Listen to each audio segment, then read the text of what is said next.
Before we get into this video, please don't forget to like, share and most importantly subscribe to be notified of my future videos. I do top 10s, facts, and tribute videos. So remember to subscribe to be notified of my uploads. Now, let's get on with this video. There are a small handful of basic things we deem necessary for life. Food, water and shelter are often considered the basic three and, in a pinch, you might just get away with food and water. And even then, if you had to choose between the two, water is the one you need most.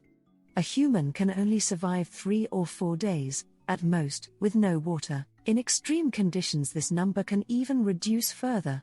But for some animals in the world, dependence on water is barely a thing at all. Just the smallest amounts can keep all kinds of creatures going. You've probably heard the expression drinks like a fish in reference to someone who can pack away a lot of booze. On the surface it seems to make sense. What creature could possibly drink more water than a fish? They're immersed in it all the time, they must constantly be pulling in the liquid, right? Not exactly. Freshwater fish don't actually drink water at all. As counterintuitive as it sounds, it's true. That's not to say they don't absorb water, which they do through their skin and across their gills through osmosis. But it would be dangerous for a freshwater fish to actually drink water in the way humans and other animals do. Because of the salinity of a fish's bodily fluids, they can't ingest that fresh water without potentially killing themselves. Their kidneys would have to filter it incredibly fast, or the fish would risk exploding thanks to the imbalance of salt in their blood and organs. Instead, they use their gills to filter water to allow them to maintain the balance of salt in their body without risk to their health. Mountain gorillas are massive primates and can weigh as much as 400 pounds. Despite their bulk, the majority of the nutrients they eat comes from plants, including leaves and stems, plus a small amount of roots, flowers, fruits and insects. They barely drink any water at all. When it comes to moisture, they get what they need from succulent plants, which can be neatly 50% water, as well as morning dew that may have accumulated on the plants as well. Those who study gorillas and have done so for years have only noticed an increase in water drinking by the apes recently, arguably a result of climate change and increased temperatures in the natural habitat of the gorillas. Because it's getting hotter, the apes are more likely to feel the effects and risk dehydration if they aren't supplementing their diets with actual sources of water. Under ideal conditions, however, a mountain gorilla may never need to find a pool to quench its thirst. We already saw that fish aren't big drinkers because they use their gills to get water through osmosis. Isn't that sounds great? But what about the mammals of the sea? Without gills, they're just like the rest of us. They have to be drinking water, don't they? Well, no, they found a workaround, too. For the bulk of mammals in the sea, in particular cetaceans like whales and pinnipeds like seals, water is absorbed through what they eat. For whales in particular, metabolizing both protein and fat from the creatures they eat can often provide all the water they need to survive. In certain circumstances, however, it's believed these mammals could supplement their diet with sea water if they are losing too much moisture because of evaporation. Even tiny krill, which massive blue whales feed on, are able to provide enough water in most cases to keep the marine mammals going. Incidentally, sharks, though not mammals, are like some of their smaller cousins. That means they are saltier than the water in which they swim. As a result, they don't drink water either and simply absorb water through osmosis as well. Koalas are like the unofficial ambassadors of Australia, and everyone seems to love the cute little Ace if for no other reason than they look cuddly and small. They're also pretty remarkably little guys who have had a few hard years thanks to awful weather conditions down under. Normally, a koala doesn't need to drink water often at all. As hard as it is to believe, their very limited diet of eucalyptus leaves gives them some of what they need in terms of liquid. Or it used to, anyway. In addition, it's been observed that they just lick water that runs down the trees during rain as well. In recent years, soaring temperatures in Australia have driven koalas to the ground in search of new water sources. It's more and more common to see videos and stories about koalas approaching people and seeming to beg for water from water bottles, which many people are happy to do. Frogs spend the bulk of their lives in the water, but surprisingly enough, they are not big drinkers. How they do stay hydrated can be more clever than you might think, though. Not all frogs just sit in a pond absorbing water through their skin, after all. Green tree frogs in Australia make use of something referred to as lemonade physics. They will go outside in the cold for a while and then return to their warm tree home. Water condenses on their skin, like those inviting little beads of moisture on a glass of cold lemonade on a hot day. They can absorb that water into their flesh and it provides the hydration they need.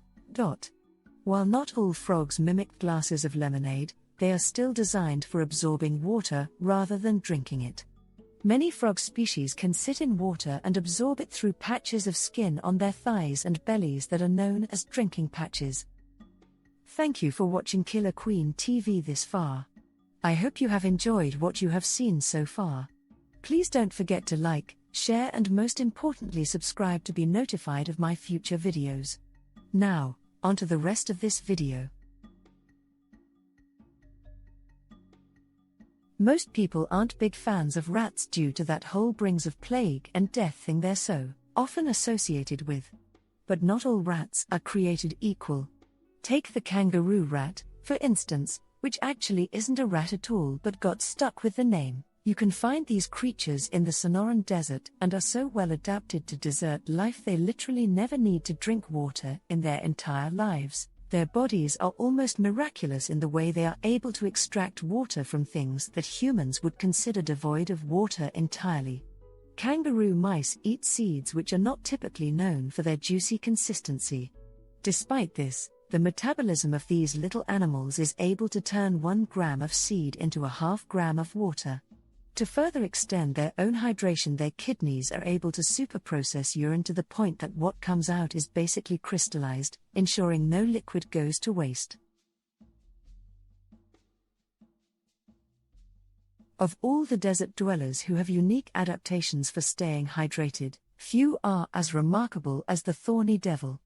This intimidating-looking little beast doesn't drink water, and it doesn't even need to absorb it through the food it eats, although they do seem to have the ability to absorb it through capillaries in their skin. The thorny devil is so good at hydrating itself where no water exists it just pulls it right out of sand and into its body. In and among its many spikes and bumps, the thorny devil's flesh is made up of microscopic grooves.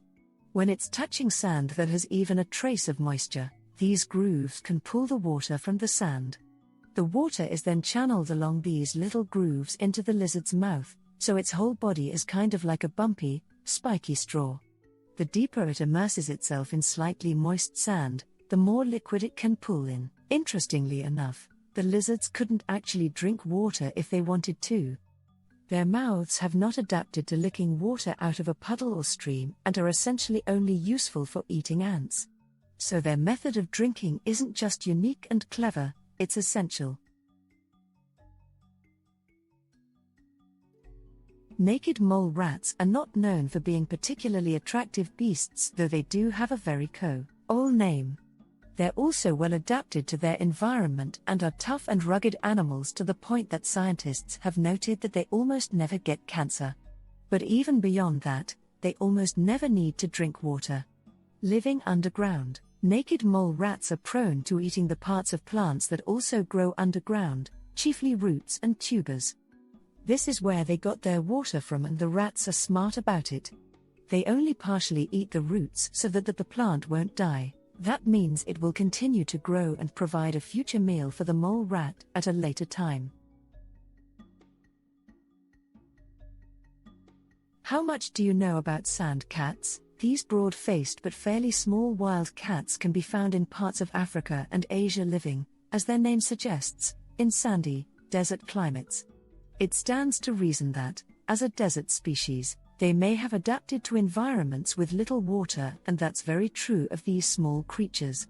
At a maximum weight between 3 and about 7.5 pounds, these animals are smaller than most house cats, though they do have dense hair that makes them look a little bigger than they truly are. Life in the desert has allowed sand cats to adapt to weeks without a source of water. Like other predators, they will simply take what they need from their prey, like adorable little vampire kittens. If water is available, they will drink it, but otherwise prey animals like rodents, birds, even spiders and insects will get the job done. Gerenukes are slender, graceful animals whose name means giraffe-necked. They're a type of antelope found in Africa, but they appear to be much smaller than most species. Their heads, in particular, are rather tiny, which, combined with their large eyes and ears, make them look almost cartoonish. Like many animals of the savanna and hot climates, it's well adapted to life in a place where water is scarce. Unlike most of the animals, the gerenuk has taken this adaptation to the next level. It's possible for one of these animals to live its entire life having never tasted water. They eat plants, and their long legs and necks allow them to reach higher into branches to get more coverage. Their populations are also dense in the driest areas that many other animals can't survive in for lack of water, ensuring that the gerenuk has plentiful food because of the lack of competition. To help ensure they start hydrated, they have evolved nasal passages that actually keep moisture in instead of allowing it to be lost to exhalation. Their urine is incredibly concentrate, and they also live incredibly sedentary lifestyles, so they're not wasting energy or water unless they need to.